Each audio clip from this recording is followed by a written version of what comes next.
Hints for Lovers. By Arnold Haultain. Originally published, 1909. Dedicated to Emma May St. Audrey. Chapter 1. I, on Girls. A pearl, a girl. Browning. There are of course girls and girls. Yet at heart they are pretty much alike. In age. Naturally. They differ wildly. But this is a thorny subject. Suffice it to say that all men love all girls, the maid of sweet 16 equally with the maid of untold age. There is something exasperatingly something or otherish about girls. And they know it, which makes them more something or otherish. Still, there is no other word for it. A girl is a complicated thing. It is made up of clothes, smiles, a pompadour. Things of which space and prudence forbid the enumeration here. These are things by themselves do not constitute a girl, which is obvious. Nor is any one girl without these things, which is not too obvious. Where the things end and the girl begins, many men have tried to find out. Many girls would like to be men, except on occasions. At least so they say. But perhaps this is just a part of their something or otherishness. Why they should want to be men, men cannot conceive. Men pale before them, grow hot and cold before them, run before them, and after them, swear by them, and at them. And a bit of a chit of a thing in short skirts and lisle thread stockings will twist able-bodied males round her little finger. It is an open secret that girls are fonder of men than they are of one another, which is very lucky. For the men, girls differ, and the same girl is different at different times. When she is by herself, she is one thing. When she is with other girls, she is another thing. When she is with a lot of men, she is a third sort of thing. When she is with a man, but this baffled even Aga, the son of Yake. As a rule, a man prefers a girl by herself. This is natural. And yet is said that you cannot have too much of a good thing. If this were true, a bevy of girls would be the height of happiness. Yet some men would sooner face the bulls of Bashan.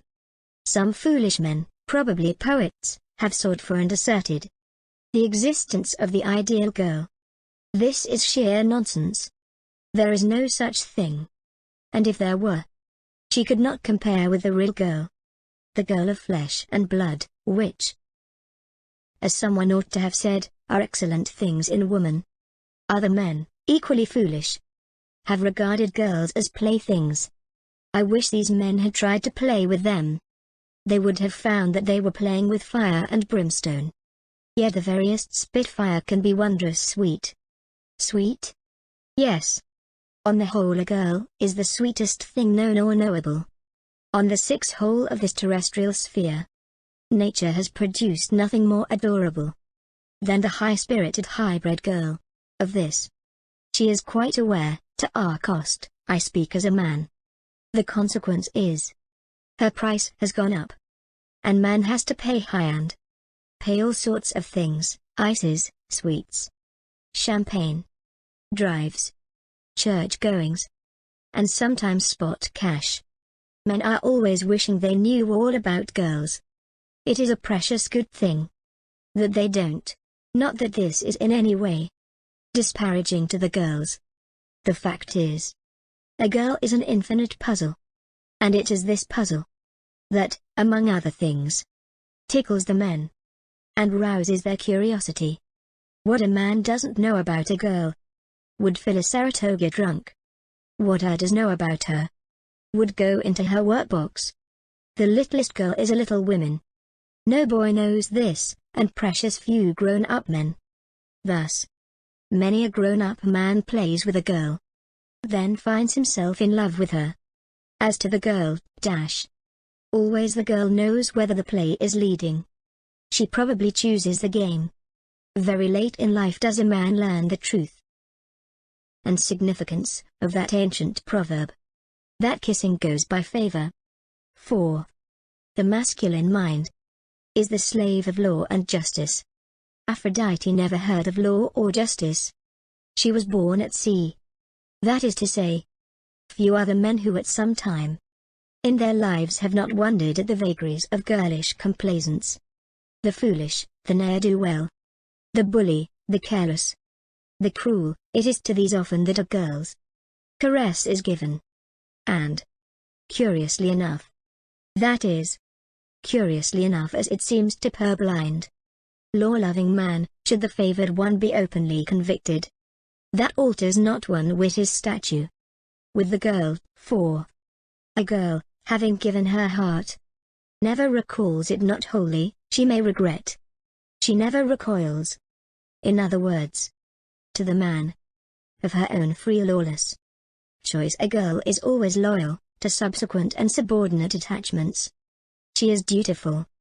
So, even the renegade, if loved by a girl, will be upheld by that girl through thick and thin, secretly, it may be, for often the girl, nevertheless devotedly, and only under compulsion will he listen to the detractor. He may desert her, or, if he sticks to her, he may beat her. No matter. He holds her heart in the hollow of his hand. But, few things mystify poor law-abiding man than this: that the central, the profoundest, the most portentous puzzle of the universe, the wheel of woe of two high-aspiring, much-enduring, youthful human souls, should be the sport of what seems to him the veriest and merest chance, the unconscious search of sweet 16 is for, in mathematical language which will not sophisticate her, the integral of love. Yet, in the short years between 16 and 20 a girl's love will undergo rapid and startling developments. A girl with lots of brothers has more chances of matrimony than a girl with none. She knows more of men, especially of their weaknesses and idiosyncrasies. And to know the weaknesses and idiosyncrasies of men is perhaps a wife's chief task. And let it be to put up with them. Often enough the freckled and fragrant girl wins over the professional beauty. Sometimes grown-up girls are just as shy as little ones, and for the same reasons, because there is no one who knows how to play with them. Girls often play with love as if it were one of the amusements of life. But a day comes when love proves itself the most sensuous thing on earth, and a girl is quick to discover the kind of love that is required of her.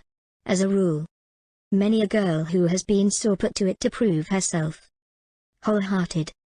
For of course, always every suitor expects wholeheartedness.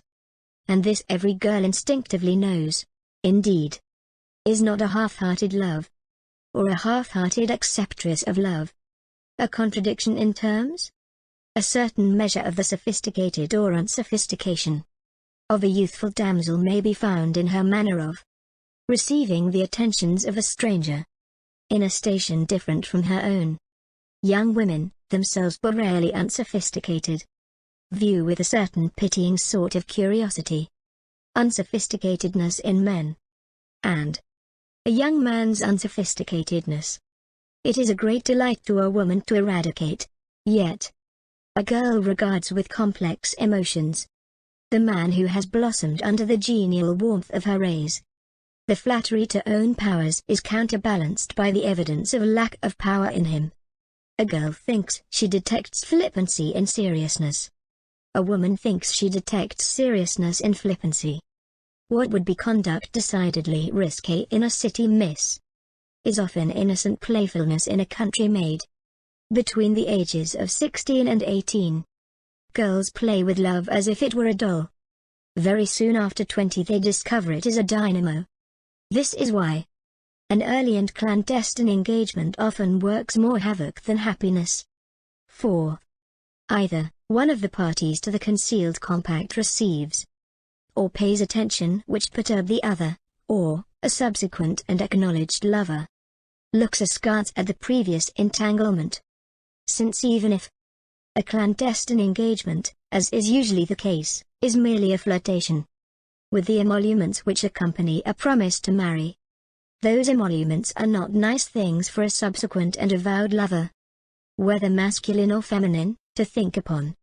Lastly, A laxity with regard to the claims of courtship is apt to breed a laxity with regard to the claims of wedlock. In short, flirtations, like clandestine engagements, are an affront to love.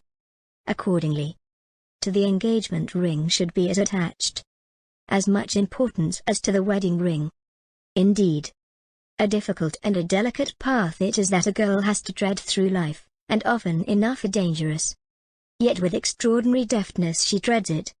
She must win her a mate, yet has to pretend that the mate wins her. She makes believe to be captured, yet has herself to be intent on the chase. To be wooed and wedded is the law of her being. Yet not for one moment dares she to exhibit too great an alacrity to obey that law. For she knows instinctively that an easy victory prognosticates a fickle victor. Is she abundantly endowed with the very attributes that make the wife and motherhood? A strong and swaying passion and an affection unbounded. She must hold them in leash with exemplary patience. For, alas, are they given the rein for a single passing moment? Instead of being accounted unto her for righteousness, they work her ruin. She must win her one man, and she must win him for life. But she cannot pick or choose, for she must wait to be asked. If she make test of many admirers, she is described as a flirt. If conscientious and demure, she await her fate. A desirable fate is by no means assured. In truth it seems that too often a girl must dissemble, hateful as dissemblance in men. 'Tis a hard road indeed that a girl has to travel to win her a fellow farer for life. She must go out of her way to accommodate so many travelers. And this one is lured by this, and that one by that, and another by something unnoticed by the throng. But, and she dissembles one iota too much, her fellow farers look askance, and he who eventually joins her for good upbraids her for that by which she won. Dissemblance is indeed at once the boon and the bane of a girl. Without it, she thinks to be overlooked, often enough a preposterous assumption. With it, she is looked upon too much. And always a girl has to pretend that never did she descend to dissemblance.